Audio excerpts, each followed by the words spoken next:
Então vamos agora ao próximo painel, terceiro painel, que traz o tema esporte e educação. Eu convido ao palco Pierre Lanfranchi, coordenador geral do FIFA Master e membro do comitê científico.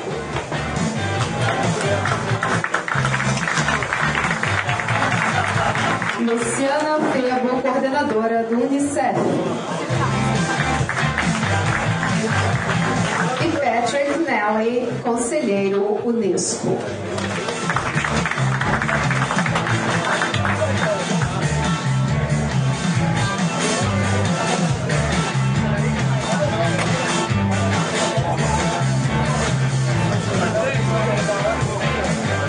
E para a primeira apresentação, convidamos o senhor Patrick Nally.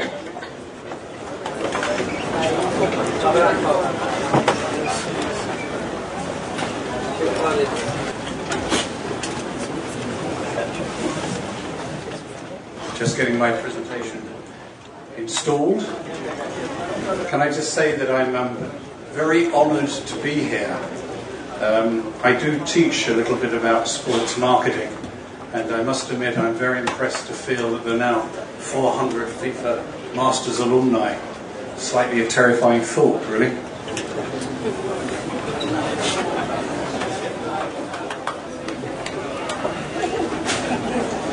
Okay, as this is something of an academic occasion itself, I'd like a certain amount of participation, because I'd like you all to ask yourselves the question as I go through my presentation. I'd like to ask you to whether you believe that we've reached a tipping point about the FIFA brand, and therefore also about the FIFA Masters alumni brand. Of course, we're all here in Brazil at the World Cup. It's the FIFA World Cup, and we're at the FIFA Masters Alumni Seminar. FIFA is a global brand. You are all part of that brand. Many of you have spent money and time to join and become part of that brand. But maybe we should just think back to remember how that brand was built. Back when Brazil last hosted the World Cup in 1950, the world was a very different place. Perhaps the world seemed a lot bigger. But in the early 50s, in fact, from the 50s through to the 70s, FIFA was a very modest organisation. It was a very modest brand. I think it's also important that we remember it was also a Brazilian, Dr. Alumni, that wanted to change all that. He might have been helped by young Mr. Blatter, but let's not forget that it was Alumni's vision that created FIFA, the FIFA we see today. How did it happen? In 1975, as this picture attests, Coca-Cola, my client Coca-Cola, entered into an all-embracing sponsorship agreement, the first agreement of its kind. Before this check, and before Coca-Cola's global marketing muscle, FIFA had very little resources, and it was a relatively unknown brand. We created the FIFA Coca-Cola Development Program that took the football knowledge from Europe and Asia and passed it to Africa, from South America and Europe and passed it to Africa, to Asia. We also took those knowledges to developing markets like Japan, USA, Australia, and you can see how that development has worked. We developed a youth cup. We created skill programs, Kick Me, promotional items, all of which was building FIFA awareness. The whole muscle of the Coca-Cola marketing machine in over 130 countries was helping to build that brand. For the World Cup in Argentina, when Coca-Cola wanted to have some involvement, FIFA didn't control its rights. We had to get control of the rights back. We had to get the stadia, the licensing, the signage. To do that, we had to negotiate with a new military junta that had just taken over Argentina. But as they also wanted to promote their image through the World Cup, they agreed. The purchase of those rights was not made by FIFA. the purchase of those rights was made by the Coca-Cola company. Success in Argentina, great success because Argentina won. We had a bigger problem because as part of this expansion program, as we moved to Spain in 1982, 16 teams became 24 teams. 4 stadia became 14 stadia. It required money. It required money, money, money. Where was that money going to come from? What we had to do was to create a mega marketing program, which then was called Intersoccer 4, to be funded by Coca-Cola, but not just Coca-Cola, but also by other multinational companies. I'd just like to share with you a promotional video that was produced by us some 32 years ago, but still very relevant today.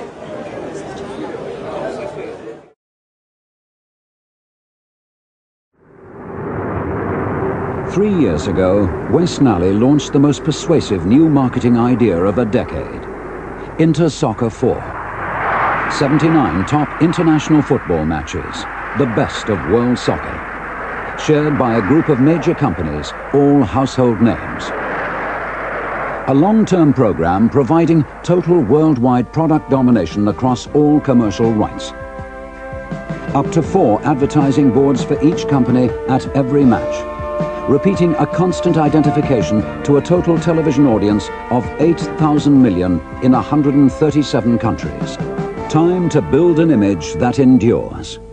Time to plan and market the world's greatest sports opportunity on a huge scale, bringing a new professionalism, not just to the chosen sport, but to the relationship of companies within that sport. What does it mean? At least 14 minutes fully on screen for each company in every match. The same exposure repeated in 70 or 100 countries. Sophisticated exploitation of soccer's motivating force, its ability to move products. A force which works its magic at every level, with dealers, distributors, customers and company personnel. Canon, one of the Intersoccer 4 companies, increased the sales of its A1 camera range in Europe by 70% during the summer of 1980, through football promotions linked to the European Championship. It reached a specialized target group, professional photographers, through its camera loan and repair services at major soccer events. The chance to experiment, to try a new lens.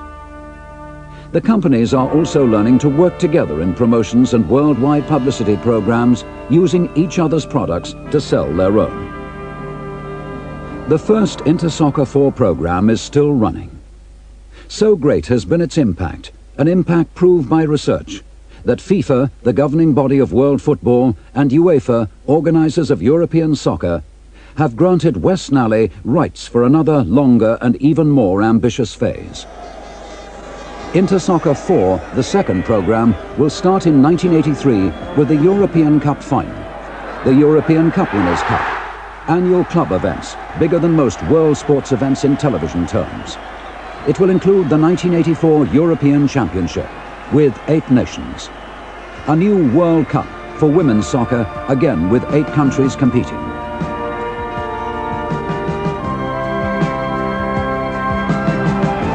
A new indoor soccer world championship with 16 countries.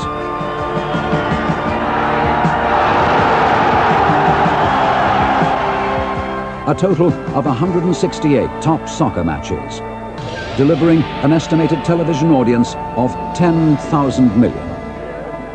A program that builds naturally over 4 years towards a glittering highlight, the 1986 World Cup, the biggest single sports event there is. Intersoccer 4 harnesses the sport with the power, to the companies who can use its competitive advantage. If the medium is the message, it has to be the best.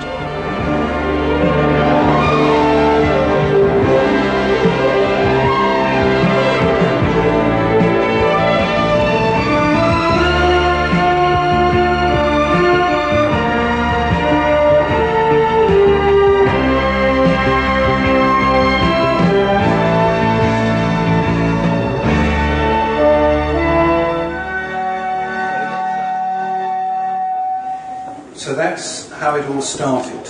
And that blueprint that we created all those years ago is still more or less the blueprint for the sports business today.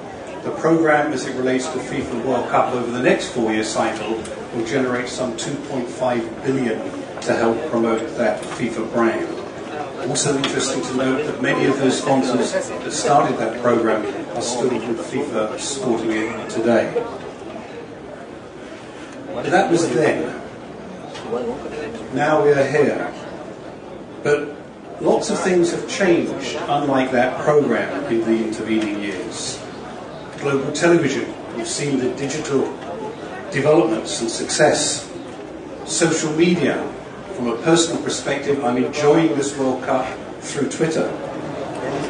Technology has been totally revolutionised.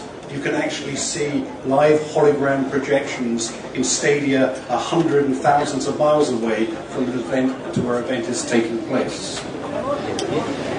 We've seen also some extraordinary development of some amazing football facilities and some even more extraordinary Premier Leagues. So we have, over all of these years, seen a very, very changing face of sport. Sport, as we've heard today, is a very major event that plays a bigger part in our lives thanks to the media it brings to us all. As we've seen, politicians, they look at World Cups, they look at Olympic Games and other mega events as important, critical and nation-branding, kudos-associated events to be warmly hosted. So sport is more powerful than ever before in society, with education, health, commerce, technology, media, culture. We can't question the changing face of sport. But, there has to be a but. Events are getting bigger and more expensive. What does it mean? Fewer and fewer cities, regions and nations will ever be given the opportunity to host them. Qatar is the first Arab state to host the World Cup, but currently it's embroiled in accusations of corruption, in migrant worker exploitation, and apparently is investing in many state-of-the-art stadia for limited use. We have an African legacy. South Africa saw the hosting of the 2010 World Cup, 1 billion invested, new stadia, and as you will see, some of them now never being used. We've seen social concerns. Here we are in Brazil. We have seen the social concerns. We're now facing up to the experience that sport is under pressure because of all this money from so many other areas. We have the scandals in doping. We have now the concerns of match fixing. We have the concerns of corruption. And as from this World Cup, we now have the concerns about biting. If you add to this, we also have got to look about the changing needs of brands. These brands that have provided this substantial amount of finance and muscle. There's a new way for brand building today, because they've seen the change of time. It's not about exposure. Back in the early days, it was about brand exposure. Today, it's about reputation. Reputation is what is important to a brand, and reputations can be positive or negative by association. Is the FIFA image still positive? It was built by sponsors, but will it be rejected by sponsors? I want to stress that a good name is becoming everything. A study carried out by a PR firm in my country called Alumni concluded that given comparative price and quality, today's consumers are likely to make their purchasing choice based on brand reputation, often based on positive social involvement, on brand reputation. How many thought this? More than 70% will be swayed by brand reputation.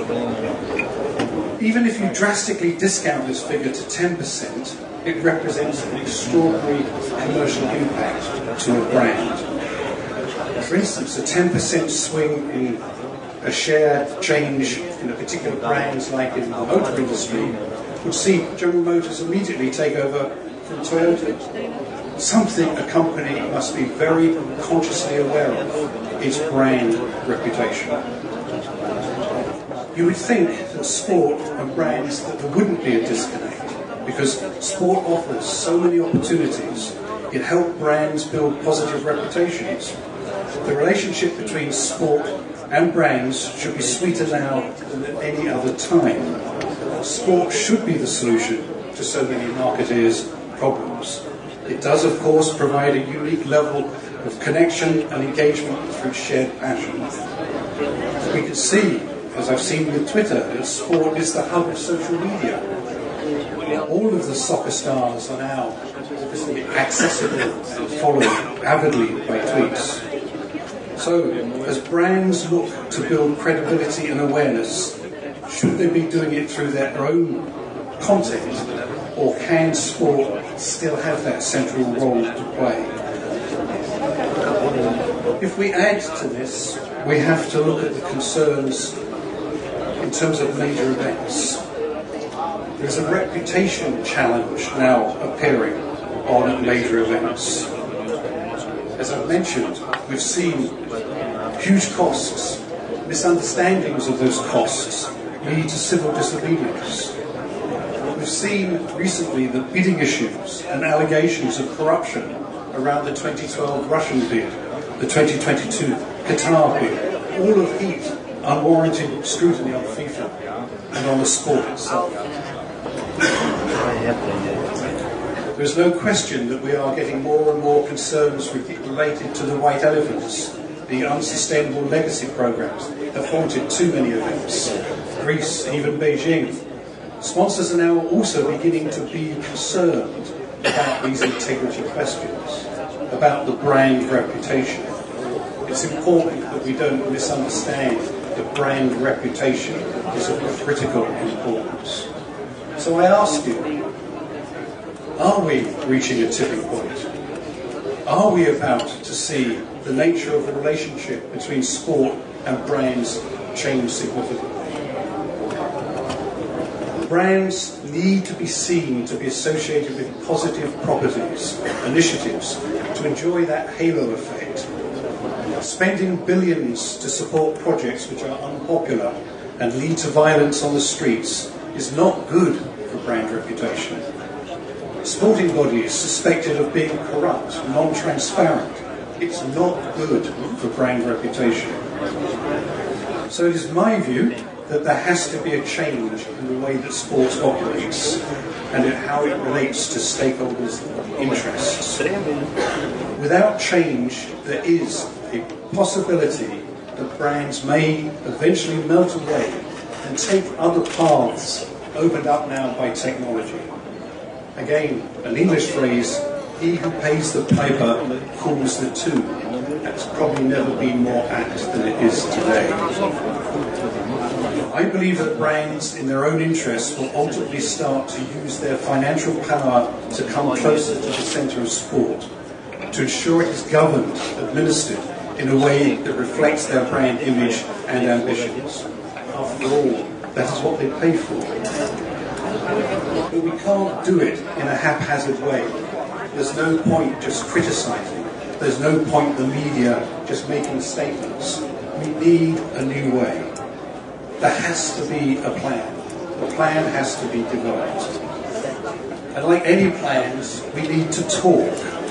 We need to decide who can contribute to that plan. One group that has come forward that may help to galvanise this moment is UNESCO and UNEP, the ministers' meetings. UNESCO, which is the United Nations Education, Science and Cultural Organisation, was set up in 1945 following the two world wars. It has 195 member states. It is the UN's highest membership system.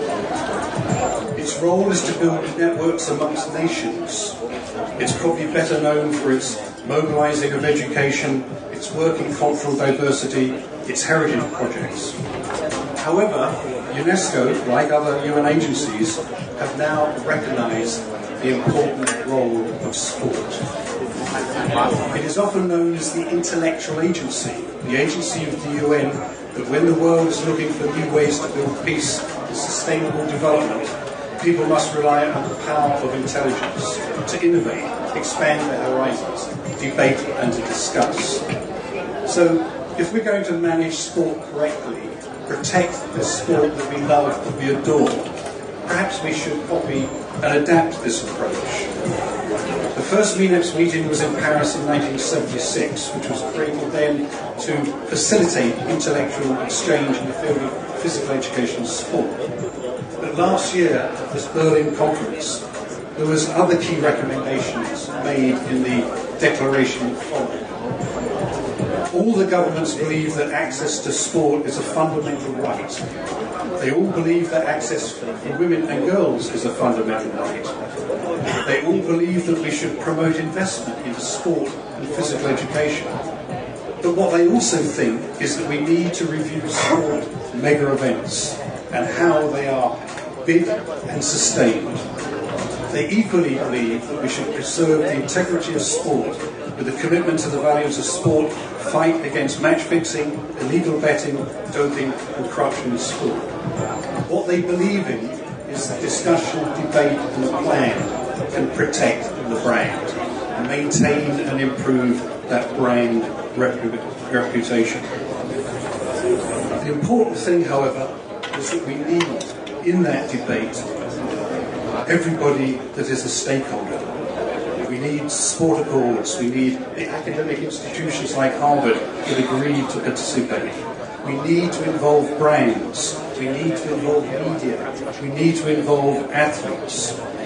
And of course, the important thing is this debate shouldn't only be conducted for the IOC and for FIFA. It really needs to have all of those stakeholders, those that are concerned about brand reputation, being part of that debate. So, my question is, do you believe that we could be reaching a tipping point for the brand? This is a brand that is your brand. You are stakeholders.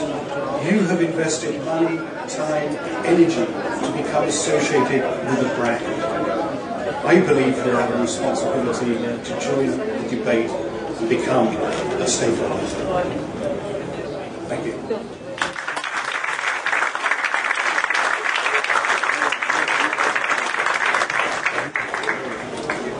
Agradecemos ao Sr. Patrick Nally pela apresentação e passamos agora à apresentação de Pierre Lanfranchi, coordenador geral do FIFA Master e membro do Comitê Científico.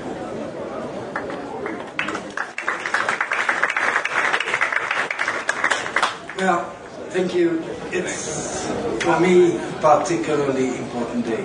First of all, because I have the chance to go with President to represent the free university that 14 years ago decided to create this FIFA Master. We had no clue what it would bring, what will come out of this course. And every time we have these meetings, we can just say how proud we are about the students that create the brand of FIFA Master. I would like to thank FIFA, because I had the chance in two occasions. In the 14 years, I was part of the scientific board of the FIFA Master. I had the chance to experience that FIFA never tried to interfere with our decision. In another of my former research, the writing of the 100 years of FIFA, I experienced as well that FIFA never tried to interfere with us looking at the archives.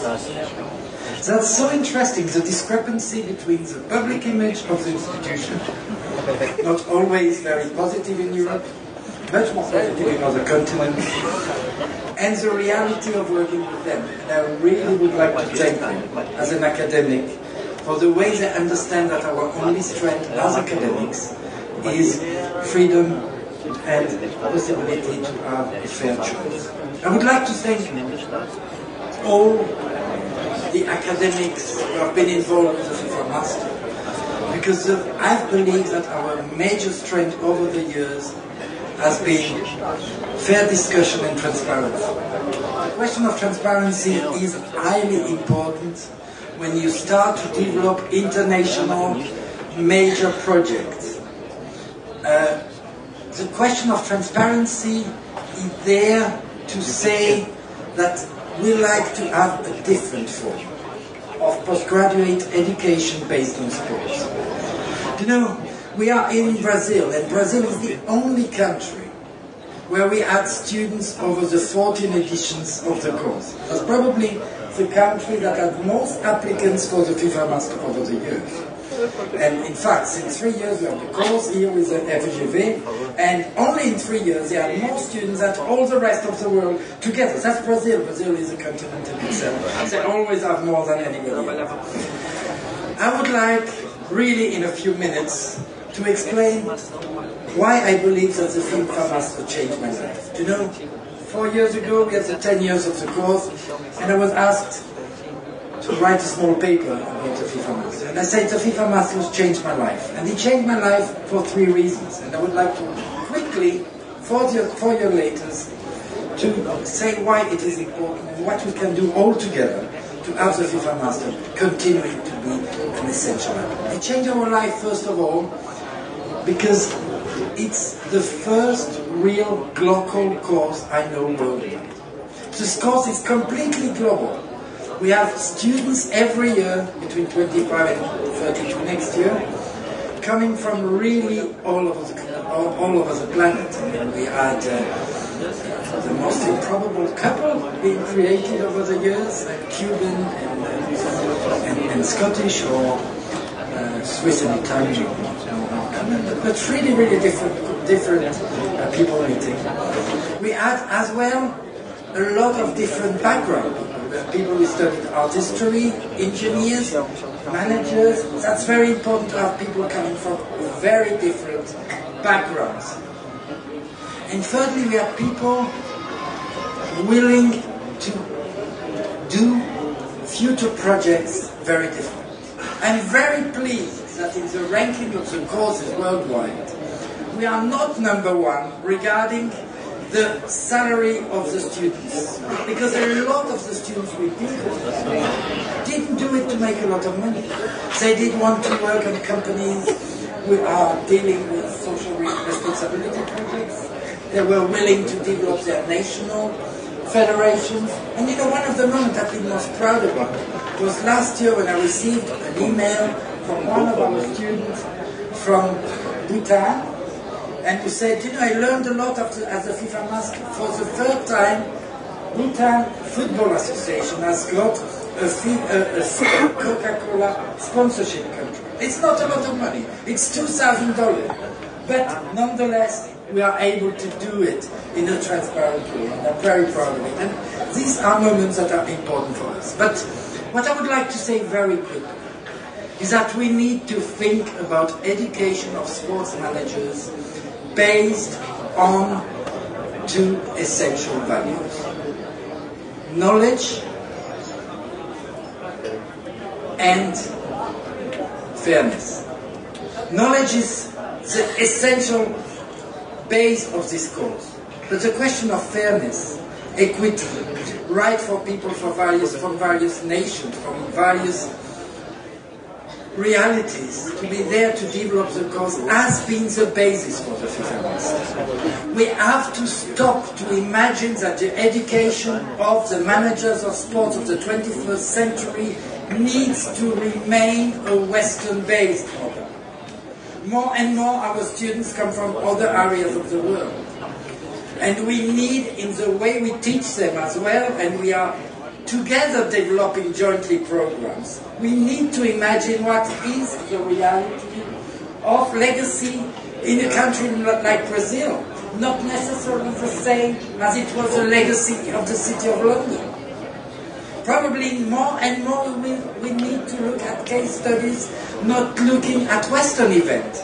Why are all the event management books at the moment, all the event management models, based on Western European and North American realities, while more than 50% of our applicants come from other parts of the world? I think these are very big challenges we are facing. The fact that we jointly, with Fundação Getúlio Vargas and 14 other universities worldwide, develop programs in other continents, is creating us the possibility to more and more try to look at other realities, to open the mind of curious, well-informed future managers of sports of tomorrow. And I'm very optimistic about that. It's, again, we have these opportunities and it's always a huge pleasure. I would like to thank you all, students from the... I saw one student just a few minutes ago from the first edition. I saw one who's coming next year. And thank you for changing my life.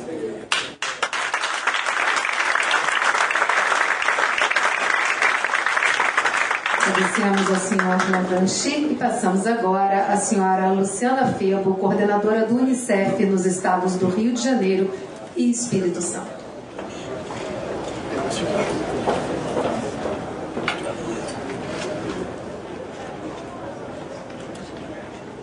Boa tarde a todos.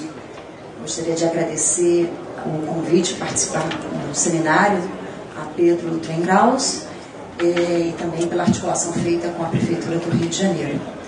Eu vim aqui apresentar uma iniciativa do Unicef, Fundo das Nações Unidas para a Infância, para a garantia do direito ao esporte de crianças e adolescentes. Passo.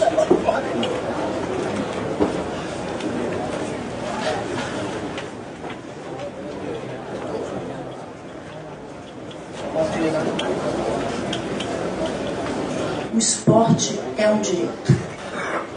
E é um direito de todas e cada criança e adolescente. Meninos, meninas, crianças com deficiência, sem qualquer discriminação, em qualquer território, seja no centro urbano, seja nas zonas rurais, em qualquer território, no Brasil, na América Latina e Caribe, o esporte é um direito de cada criança e adolescente. E esse direito está na Convenção Internacional dos Direitos da Criança e do Adolescente e também nos diversos dispositivos legais brasileiros, a Constituição Federal e no Estatuto da Criança e do Adolescente. Um parênteses, essa Convenção Internacional dos Direitos da Criança é a convenção mais assinada por todos os países membros das Nações Unidas e o Brasil certamente é um deles. O Unicef está aqui no Brasil, tem um mandato do seu trabalho no Brasil de implementar esse direito e de monitorar o governo brasileiro e a sociedade civil brasileira na implementação dos diversos direitos. E um deles, artigo 31 da Convenção, cita o esporte para o desenvolvimento das crianças e dos adolescentes. O esporte educacional é um direito das crianças e adolescentes brasileiros.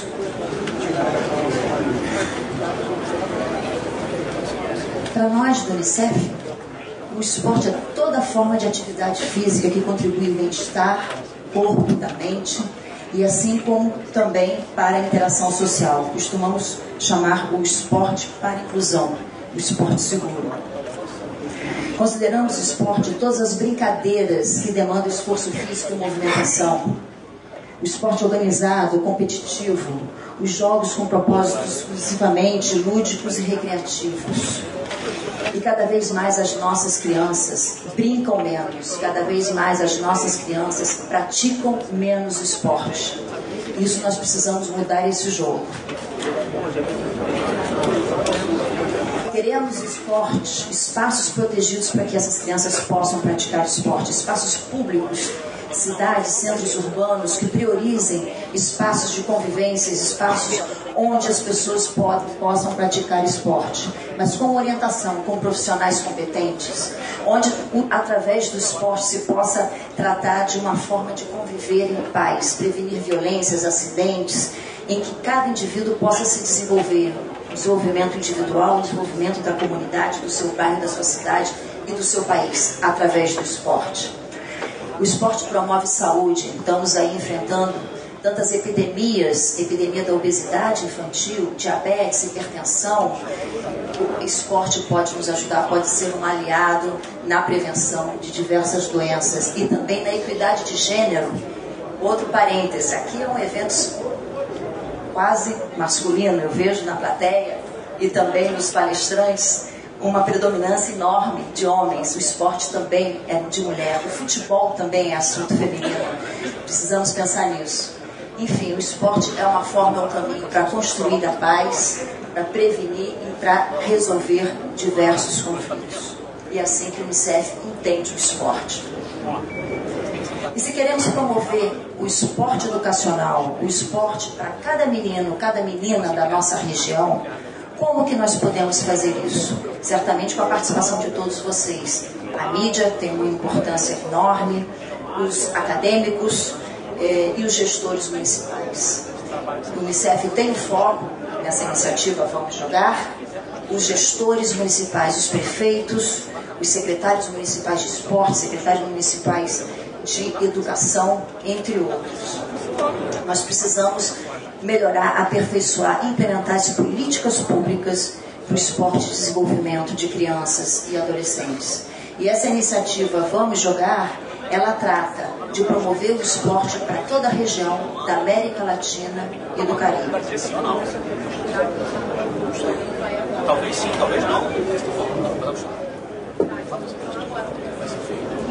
Bem, essa iniciativa começou, em novembro de 2002, quando o representante regional do Unicef veio ao Rio de Janeiro, esteve com o prefeito Eduardo Paes, trazendo essa proposta de, junto com a prefeitura do Rio, promover o direito ao esporte para toda a América Latina e Caribe. E por que o Sr. Bernd Essen, representante regional do Unicef, veio especialmente ao Rio de Janeiro?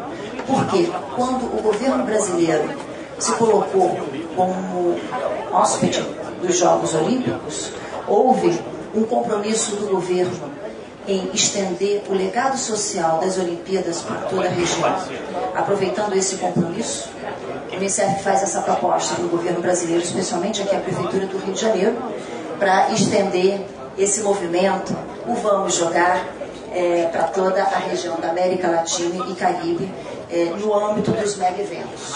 Essa logomarca Vamos Jogar já foi uma criação da Prefeitura e o nome Vamos Jogar em português está circulando todo mundo, como um nome brasileiro e um nome de compromisso que nós estamos aqui junto com o governo brasileiro para fazer valer o direito da criança ao esporte para o desenvolvimento.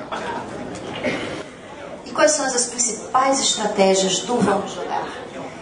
Mobilização de atletas. Hoje vimos o Cafu aqui falando sobre o esporte, vimos a força que tem um atleta quando convida, quando fala da sua história de vida, quando mostra o que o esporte faz de mudança, consegue promover mudanças na sua vida, na sua cidade, no seu país.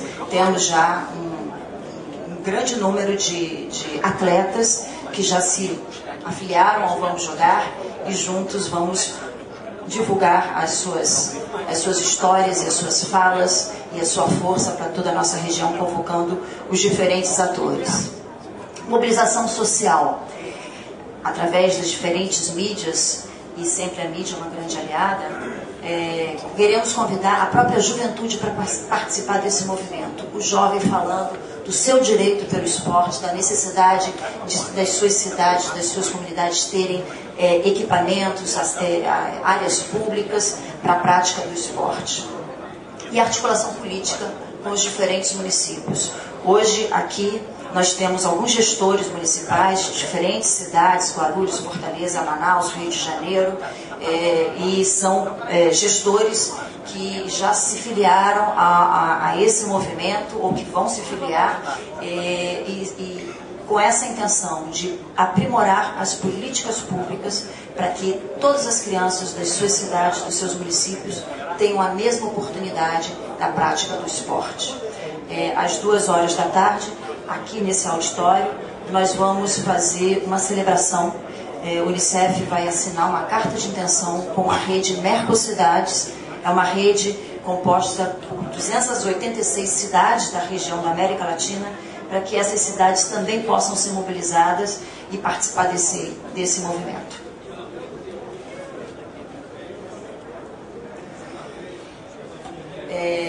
Como eu falei a princípio, o Unicef tem o mandato de monitorar as políticas públicas, os direitos das crianças e adolescentes nos diferentes países. E para monitorar, para saber se realmente os gestores estão avançando, estão fazendo valer essas políticas, muito importante ter formas de monitoramento, ter indicadores concretos, para que possamos dialogar com os prefeitos, com os secretários municipais de esporte e educação, se de fato essas políticas estão sendo implementadas, se de fato as crianças estão tendo oportunidades para a prática do esporte. Construímos, nesse sentido, uma lista de indicadores que podem, com essa intenção, que possam fazer esse acompanhamento. E esses indicadores falam da oferta de oportunidades. Afinal de contas, quantas crianças no município do Rio praticam esporte, dentro ou fora da escola? Indicadores que falam sobre instalações esportivas. Qual o percentual de escolas públicas que têm quadras esportivas ou equipamentos esportivos? Qual é o compromisso de verdade do poder público com o esporte educacional? Por exemplo, qual o percentual do orçamento público é voltado para o esporte e o desenvolvimento de crianças e adolescentes? Existe uma secretaria municipal de esporte no seu município que se comprometa com essa temática, com essa política? Enfim, o que está se oferecendo para essa juventude se oferece atividades recreativas seguras e inclusivas, onde se inclui, por exemplo, crianças com deficiência. Então, esse tipo de monitoramento que o Unicef pretende fazer, junto com os gestores, que esses indicadores não sirvam apenas para monitorar, mas também para revelar boas práticas, dar visibilidade ao que está acontecendo de bom em muitas cidades brasileiras e da América Latina. No momento, alguns países já estão aderindo ao Vamos Jogar: Brasil, Argentina, México, Equador, El Salvador, Colômbia, Belize e Jamaica. São países que querem ser campeões pela criança e pelo adolescente. Alguns atletas que já estão participando do movimento Vamos Jogar. Há pouco tempo tivemos o professor Parreira num evento realizado junto com o Unicef, como também um amigo da criança pelo esporte. A jogadora Marta também tem estado conosco em alguns momentos, mas no final da minha fala, que é daqui a pouquinho, eu vou apresentar também um outro importante aliado do Vamos Jogar, um importante aliado do Unicef e das crianças e dos adolescentes. Algumas outras informações, se vocês quiserem, nós estamos no Facebook, no site, e, enfim, temos grande interesse em convidar todos vocês para participar desse movimento. Eu tenho certeza que cada um pode contribuir de forma diferente e para, de fato, garantir o esporte educacional para as crianças e para os adolescentes, precisamos de todos. E esse é o nosso sonho e esse é o nosso trabalho. E se todas as crianças do Brasil e do mundo pudessem jogar? Aqui estão os nossos contatos do escritório do Unicef aqui no Rio de Janeiro. Eu sou Luciana Phebo, consultor do esporte Alexandre Arraes, que também está aqui presente. Nosso telefone, e-mail e site. Para finalizar a minha fala, novamente gostaria de reforçar o convite, hoje às 14h, aqui neste auditório. Nós vamos estar com a imprensa, espero que a mídia possa também participar dessa coletiva, onde nós vamos estar com a Prefeitura do Rio de Janeiro e a Rede Mercocidades para celebrar a carta de intenção e para validar e reforçar a nossa parceria com a Prefeitura do Rio de Janeiro. Eu gostaria de agora, para realmente finalizar minha fala, pedir o vídeo. É um vídeo feito pelo Unicef, com apoio da Cartoon Network, e de um convidado muito especial do Vamos Jogar, que já está conosco e já está com as crianças e com os adolescentes. Por favor.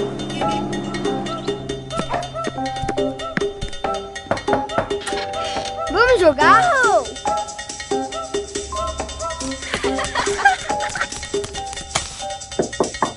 Vamos jogar? Vamos jogar? Vamos jogar? Vamos jogar?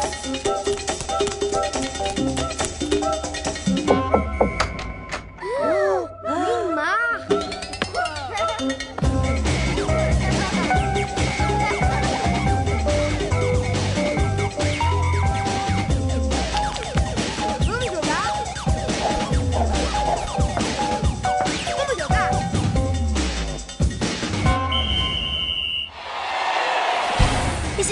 crianças do mundo pudessem jogar. Todo mundo sai ganhando quando todas as crianças podem jogar e brincar com segurança, sem que ninguém fique de fora. Vamos jogar! Uma iniciativa do Unicef com apoio do Cartoon Network. Todo mundo pode se juntar ao movimento acessando vamosjogar.info.